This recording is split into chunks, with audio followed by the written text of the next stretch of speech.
Des enfants dans une pirogue de fortune jouent aux pêcheurs sur les eaux au milieu des habitations.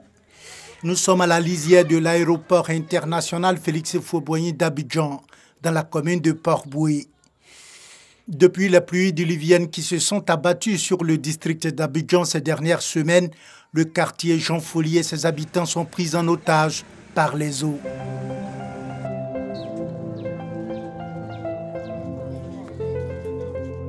Quand il pleut là, avant, chaque année, quand il pleut là, c'est comme ça, toujours c'est beaucoup.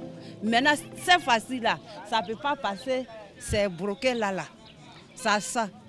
Donc, les gens n'ont qu'à venir nous aider et puis l'eau, ça va passer. De vastes étangs d'eau en plein quartier avec leur cortège d'humidité, d'insalubrité et d'odeur étouffent les habitants. On ne peut pas sortir. L'eau stagne, donc ça fait que l'eau ne coule pas. Donc ça dégage une certaine odeur.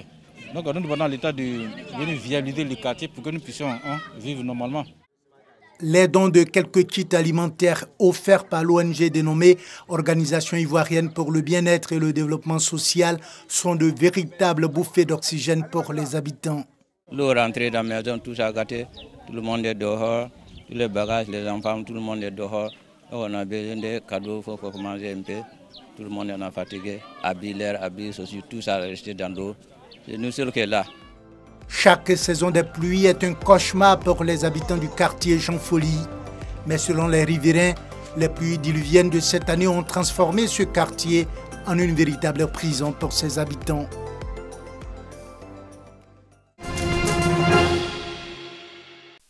Sur sa motocyclette, cet homme se rend à Madinani en provenance de Mahandiana, distant de 16 km.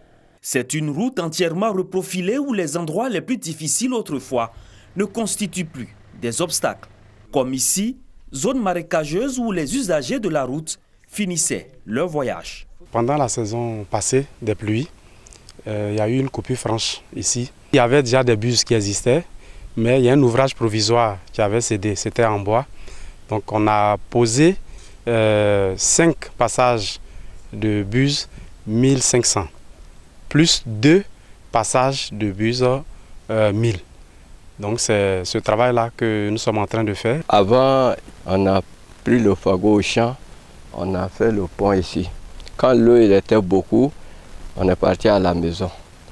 Bon, si l'eau a descendu, on vient. Et moto, ils vont garer là-bas. Si l'eau ça descend, ils vont grouper, ils vont prendre moto, ils s'en vont à Magnana. Quand on fait ça, il sera content très bien. Voilà, tout le monde s'est libéré. Un travail gigantesque de traitement des zones difficiles d'accès sur l'axe Madinani-Mahandiana, effectué par la Direction générale des infrastructures routières. Les travaux se poursuivent jusque sur l'axe Madinani-Fangolo, long de 40 km. En l'état actuel de cette route, les populations souhaitent le rapide achèvement des travaux et appellent les techniciens chargés de leur exécution à tenir compte de tous les points critiques pour que cette route, une fois achevée, soit durable dans le temps. Nous sommes en travaux, on rassure la population. Les ouvrages sont déjà posés, on va corriger juste le remblai, mais on fait les périls maçonnés qui sont des éléments de protection qui vont protéger nos ouvrages qui sont posés côté aval comme côté amont. Du coup, ces ouvrages-là ne pourront pas être érodés par l'eau. Ça garantit la durabilité de la route. La Direction générale des infrastructures routières a également en charge les travaux de reprofilage de l'axe Odiéné-Kaniasso, long de 38 km. C'est une route qu'empruntent quotidiennement les camions des entreprises minières qui opèrent dans la région du Kabadougou. Ici également, les populations des localités qui l'ont en partage souhaitent son entretien régulier. La population est très contente de cet ouvrage qui a été réalisé, même si elle pense que la route est petite. 2 camions ne peuvent pas se croiser sur cette voie. On aimerait qu'elle soit beaucoup plus grande. Ces travaux réalisés par la Direction générale des infrastructures routières ont permis le désenclavement de plusieurs localités dans les régions du Kabadougou et du Folon. Des localités facilement accessibles aujourd'hui. Comment assurer une couverture optimale des élections qui s'ouvrent en octobre prochain? La question est au centre de ces travaux à l'attention des journalistes de la rédaction centrale de l'AIP, l'agence ivoirienne de presse. Il s'agit pour les initiateurs de permettre au quatrième pouvoir de jouer pleinement son rôle lors de la couverture des futures joutes électorales. Le rôle du journaliste en période électorale, c'est de bien couvrir, ça veut dire avoir un bon carnet d'adresse, avoir le programme des candidats, et couvrir les élections correctement et avoir un bon comportement. Ça veut dire savoir se positionner, ne pas être ami des candidats.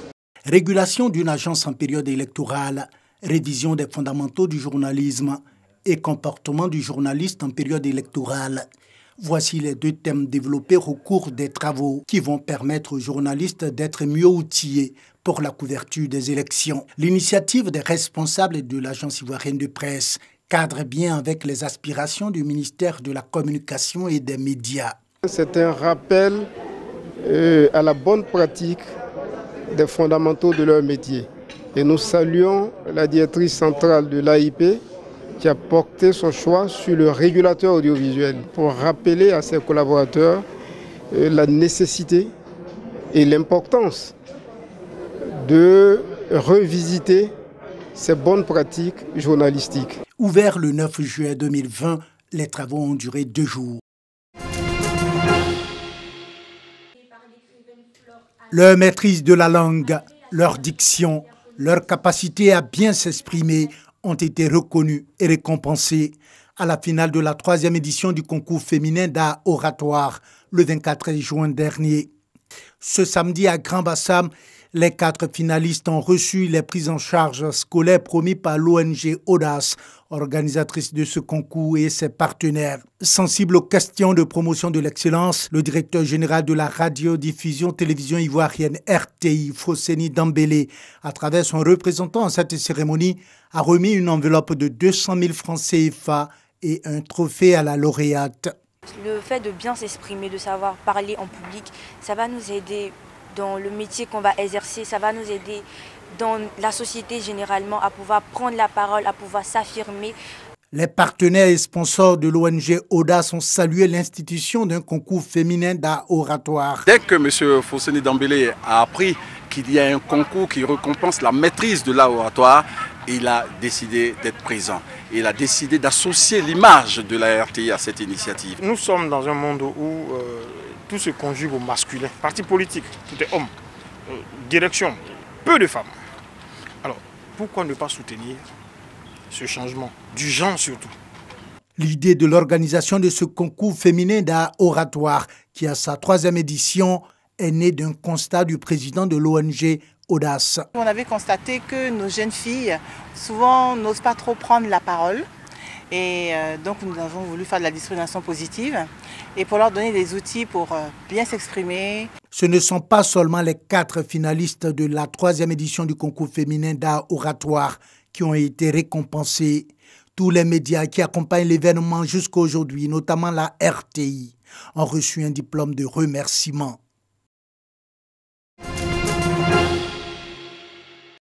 Ce sont 9 passeurs, dont 2 femmes sur les 11 étudiants de la 25e promotion baptisée Espérance de l'Institut biblique des Monts-Bleu de l'église USO qui sont désormais aptes à diriger une église. Ces nouveaux passeurs qui ont fait leur sortie en présence des responsables de l'église, parents, amis et connaissances, auront pour mission d'évangéliser, prêcher, enseigner la parole de l'évangile et surtout gagner des âmes. L'église a pour première mission faire des nations les disciples de Jésus-Christ. Et si le Seigneur nous permet aujourd'hui de faire partie du corps pastoral, alors c'est notre première mission. La consolidation et la promotion de la paix doivent en outre faire partie de la mission de ces femmes et hommes qui font leurs premiers pas dans le ministère pastoral. Le Seigneur Jésus, quand il partait, il a dit « Je vous laisse ma paix ». Donc si le Seigneur qui est le maître et le modèle a dit une telle chose, alors les serviteurs de Dieu aussi, qui se sont mis donc à son service, doivent également prôner la paix. paix. À leurs chrétiens, l'église sur laquelle chacun va être établi, il faut qu'il leur parle dans le sens de la paix. Et ensuite, en tant que citoyens, donc appartenant à la société ivoirienne, ils doivent aussi pouvoir, partout où ils se trouvent, parler de la paix. À l'année prochaine, pour la sortie des étudiants de la 26e promotion de l'Institut biblique des Manzran-Houpleux, qui seront aptes à servir dans les églises USO.